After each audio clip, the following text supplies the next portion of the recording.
Okay, these are the notes for 2F for the Math 4 course. That's the kind of thing that you could share on social media and tag somebody that you really want to insult. But anyway, all right. Today we are going to be looking at regression models. I think I had sent out a remind message before class the night before, suggesting that you go to the handouts and the video links that I've got there, and I've got good directions on how to use either your TI-83, 84, or using Desmos on finding this data. You're going to need one or the other. This is not something that you do on paper and pencil. I'm going to be using Desmos mostly because it's more user-friendly here on a laptop. There's also the fact that if we wind up with a state exam for Math 4, the onboard calculator that they're going to have is going to be Desmos. So you might as well get used to using it too.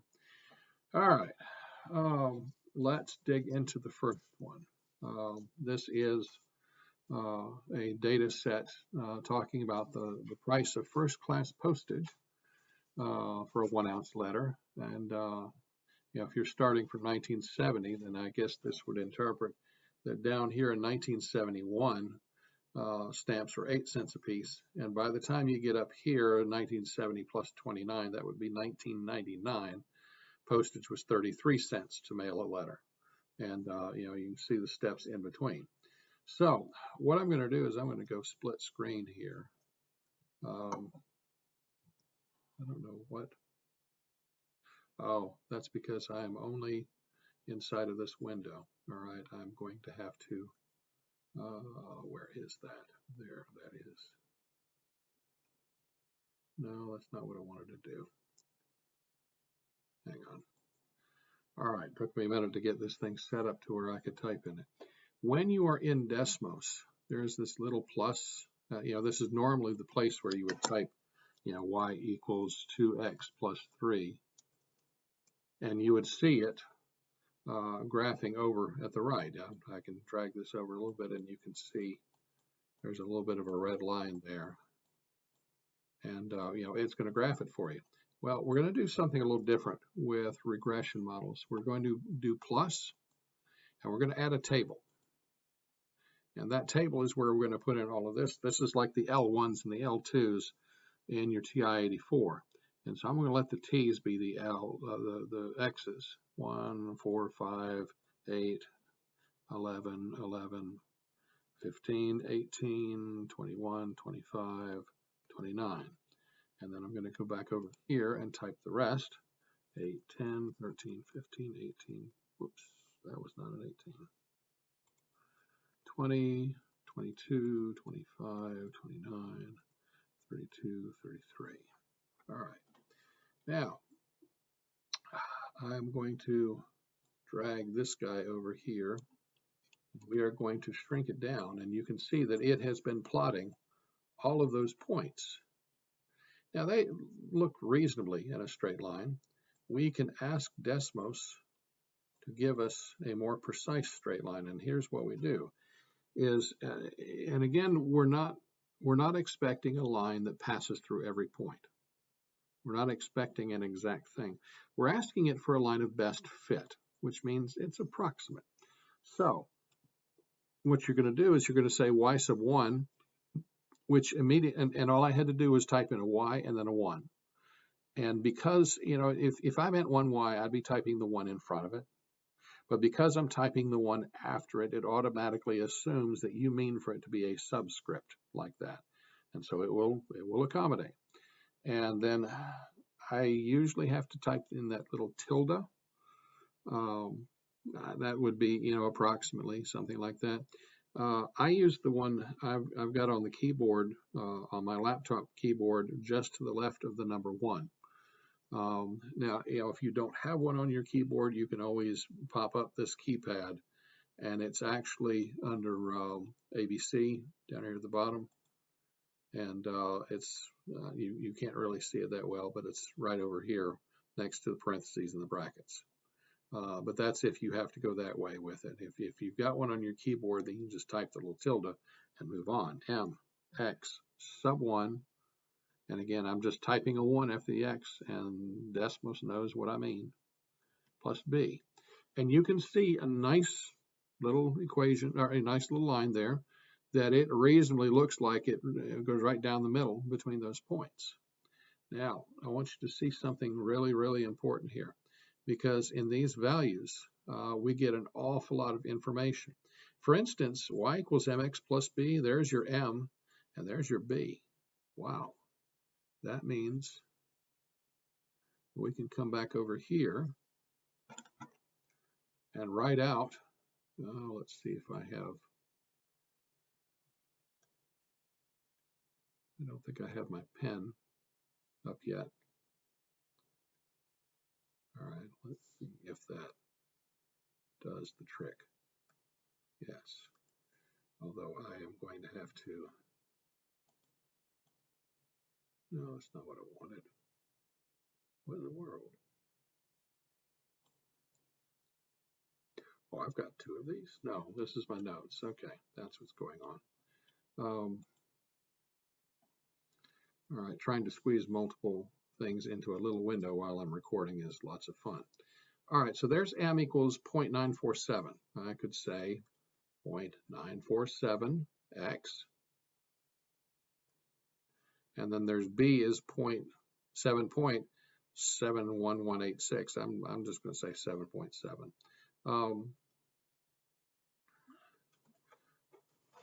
You know, I kind of go with the rule sometimes of when in Rome, do as the Romans do. You know, I mean, all of those are whole numbers, so I could have just as easily said 1x plus 8 and be justified in my response. But we want things usually a little more precise than that, especially with this kind of regression models.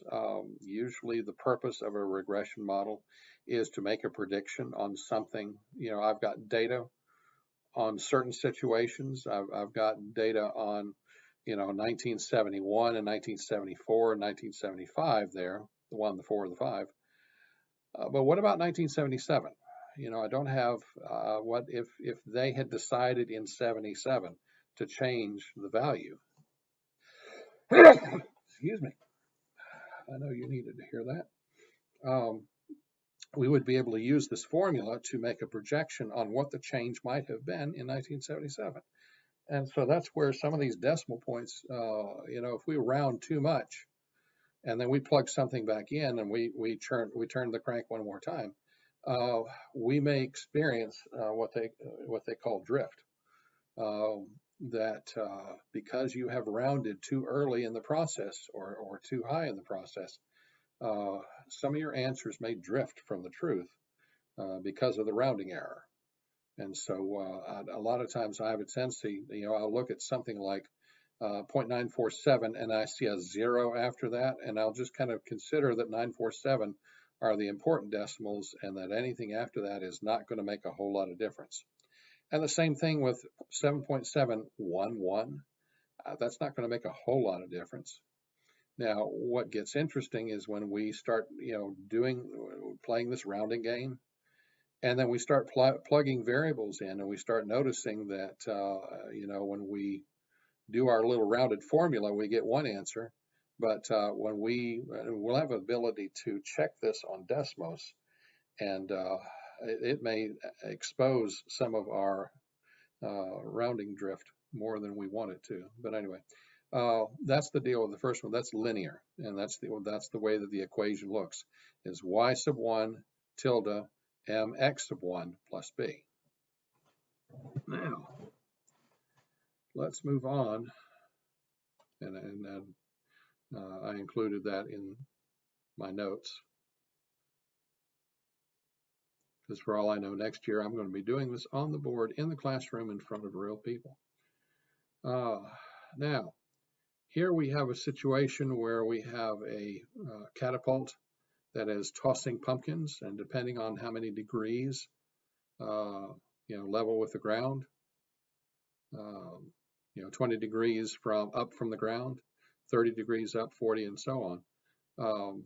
Obviously, you're not going to get past 90 degrees. because then you're either throwing it straight up in the air or you're throwing it backwards. But in any case, we could make a projection here. I don't think that they did that, no, but we could use this to make a projection of, say, what if we made it 35 degrees? How many feet should it go? And we could use the equation to do that. All right, so I'm going to go over here, and I'm going to scooch that over a little bit. All right, so we're going to start over again. I'm going to get rid of all of that, and we're going to go back to our little plus and our table, and we're going to punch in the new table. So I've got a 20, 30, 40, and after a while, Desmos picks up on the pattern and allows you, to just hit enter to enter the new numbers. If it's going to be the same thing every time. Now here is going to be a little different. 509, 501, 437, 323. And now, for the equation, we're looking for a quadratic relationship this time. Find the best line of best fit for this quadratic relationship, which means it's not going to be y equals mx plus b. What it's going to look like is I'm going to do the y and the 1, and it's going to automatically drop it. And it's already, see where it says 6-element list? It's already picking up on the fact that you have a table in mind for this. And then I'm going to do the tilde. And this time the format is going to be ax sub 1. We'll type the 1 behind it and it'll drop it. Now I am going to have to use this keyboard to grab the a squared, and then I can get rid of that. y sub 1 tilde a x sub 1 squared plus b x sub 1 plus c. So you got your x squared, your x, and your no x. And so that is the order of that. Now I'm going to drag this over here into full view. Actually, I'm going to open this up a bit. And we're going to scroll down, and you're seeing that a parabola is in the works here. Wow. It looks like it nailed them just about every time, didn't it?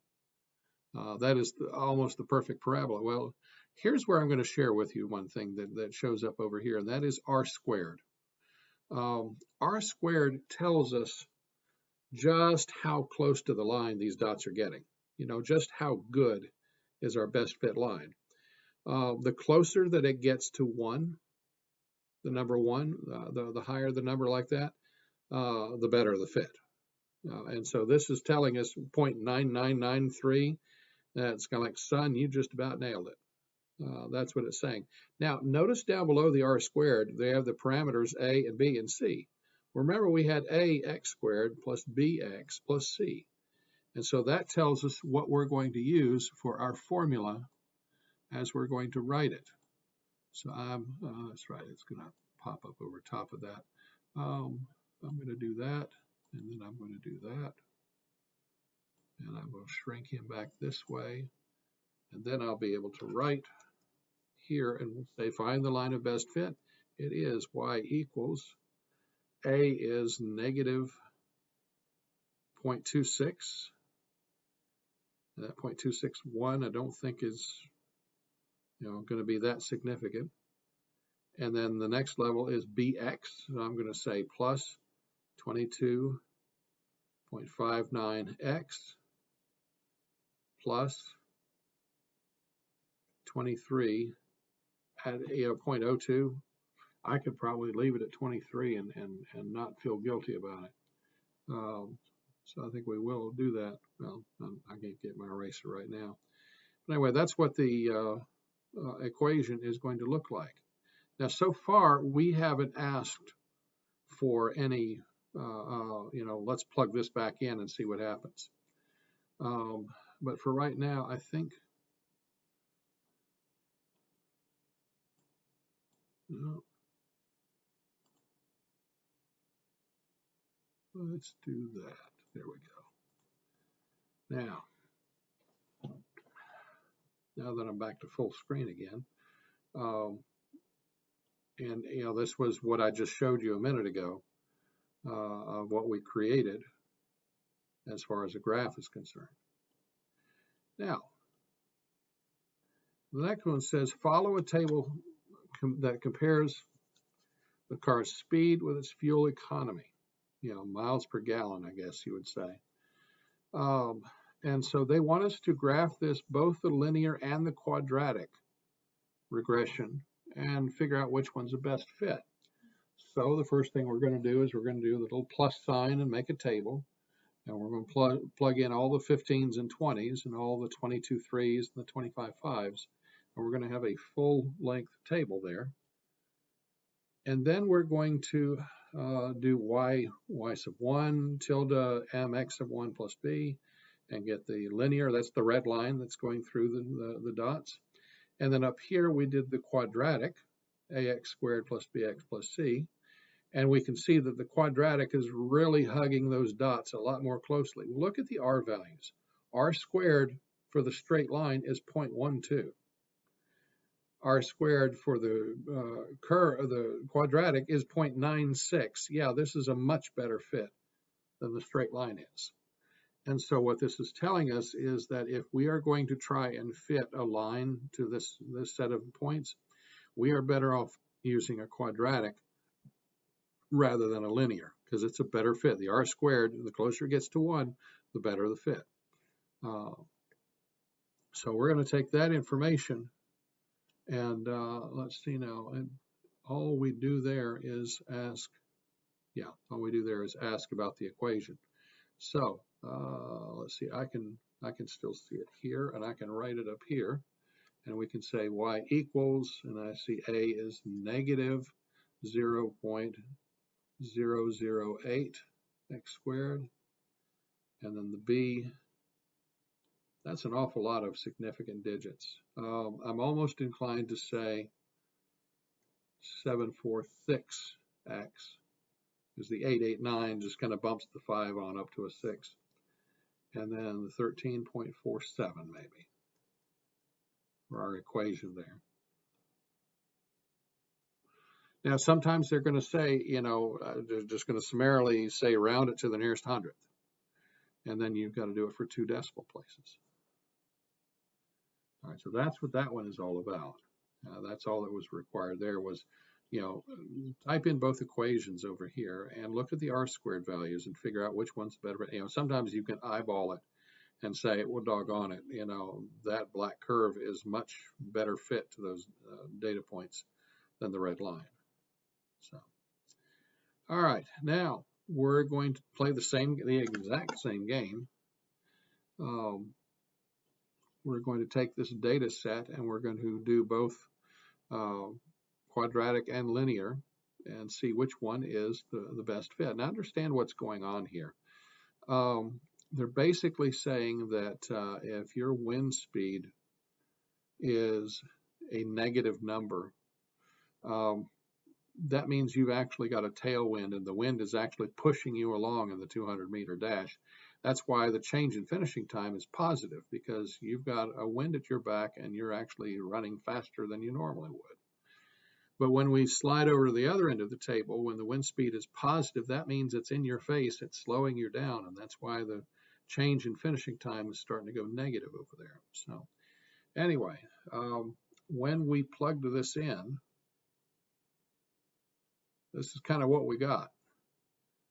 And when I looked at r squared, my quadratic was r squared equals 1, as in they are dead on.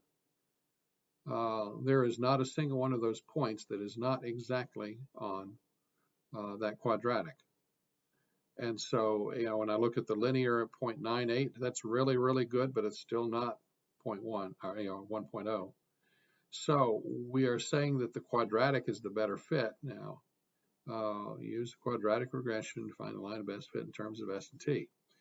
Well, now in terms of S and T, I don't think I did that when I gave the notes in class. Let's see, now we are looking at that box down there. So we're going to say y equals 0.0119, and that's right, we're doing this in terms of S and T. So that would be T equals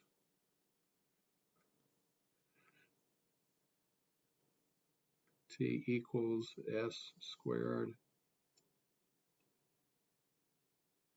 and then minus 0.3085. I probably can leave it at 0.3 right there, 0.3s.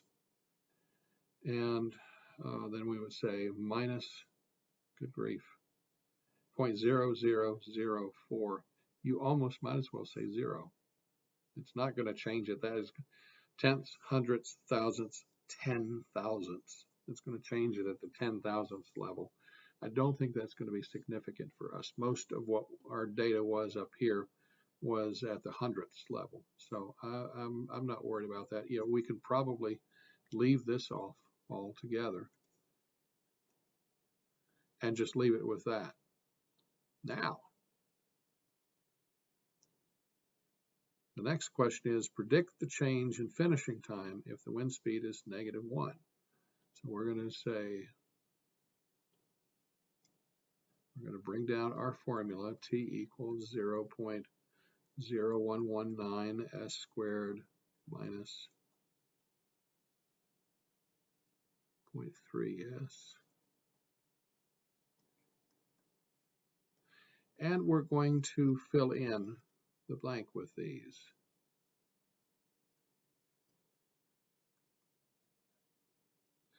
And the question was, what if a wind speed is -1? So if I stick a -1 in there and a -1 in there, that actually, all it does is change the sign. I've got a negative 0.0119 and a plus 0.3, which is going to give me 0.3119. We're about 0.31. So if I had a -1 here and a 0.31, that actually makes sense. That's a reasonable answer within that data set. Now, if they ask us to do it for 5, let's try it for 5. T equals 0.0119 s squared minus 0.3 s. And so we're going to say 0.0119 times 5 squared minus 0.03 times 5. And we'll put that in my calculator. And my handy dandy calculator tells me that I'm going to have -1.20 roughly. And if I were to stick that over here on the chart, 5 would go here and -1.20 looks about right. That's a reasonable answer between those two. So again, the whole idea of finding regression equations like that is to be able to make a prediction on something that you don't have a data point for. Now, this one on example 5, when we put that in there, something interesting happens. The two lines are almost virtually on top of each other. You literally have to, you can scroll up and down to zoom in, zoom out, and you literally have to scroll down to you know, like tenths and hundredths before you see the two lines diverge. Look at the R-squared values. Both of them are 0.9789. They're identical, which means that there is so little, there is a teeny tiny difference between them, but it is so little that you know, we can't tell. You know, you could use one equation just as easy as the other. And I think part of this is the presumption that eventually, you know, the quadratic will break off and, you know, swing up or swing down or something like that, whereas the straight line will keep going straight. But with the data set that you've got in the hundreds and in, you know, 1,000, 2,000, they're not expecting you to get to 10 million. or anything like that. So, as far as they're concerned, the data set you're working with and anything nearby it, these two are just about identical. You could use either one. 9, 7, 8, 9.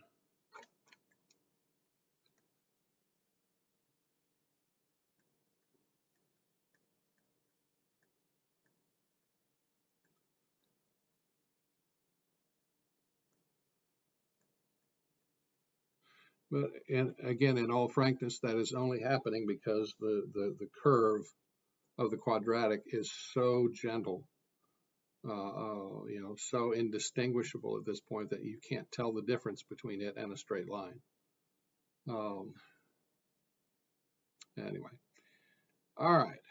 So now when we need, how many gallons would be needed to go 3,000 miles? I'm kind of thinking the linear one would probably be easier to play with. So let's that is, M is 97.78. So we're going to say for my linear, y equals 97.78x. And my B was negative 247.8. Negative 247.8. So if I plug a 3,000 into this, equals 97.78x, I'm going to add 247.78 or 247.8 to both sides.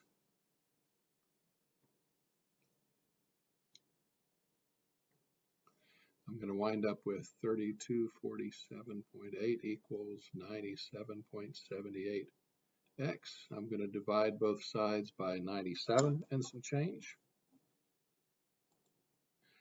And my calculator is telling me that it's about 33.22.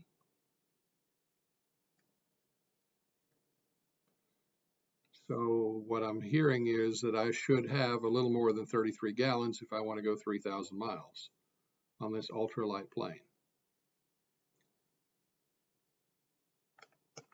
Now, one thing that happened to me in one class that I had the time to do this is that we graphed this on Desmos and we blew it up to where you could see where the two lines finally separated between the linear and the quadratic. And it's like one of them came out to be 33.21 and the other one came out to be 33.26 or something like that. So, you do have the ability.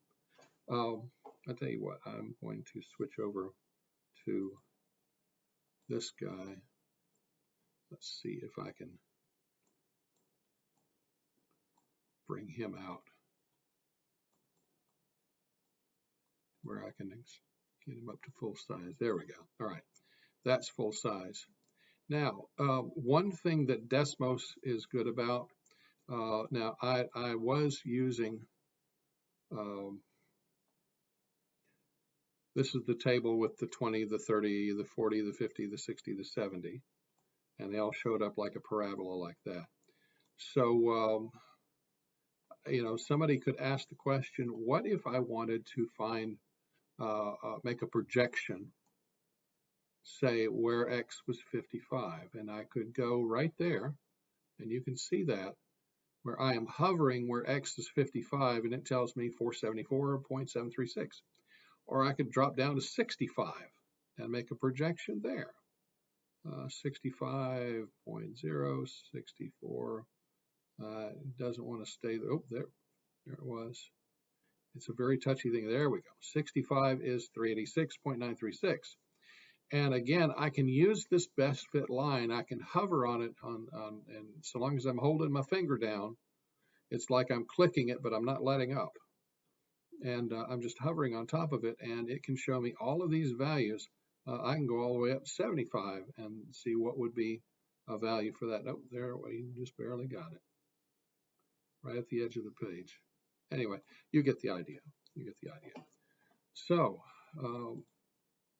that is the end of the notes.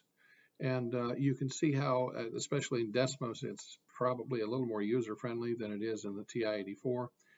But I also sent directions for the TI-84s because I know that some of you just live and breathe with that little guy at your side. And when we go back into the classroom, you may feel like you still want to use it rather than breaking out in Desmos. I will note Desmos does come available in a smartphone app for both iPhone and Android. I think it's free on both accounts. I know it's free for Androids, and I'm pretty sure it's free for iPhone. Anyway,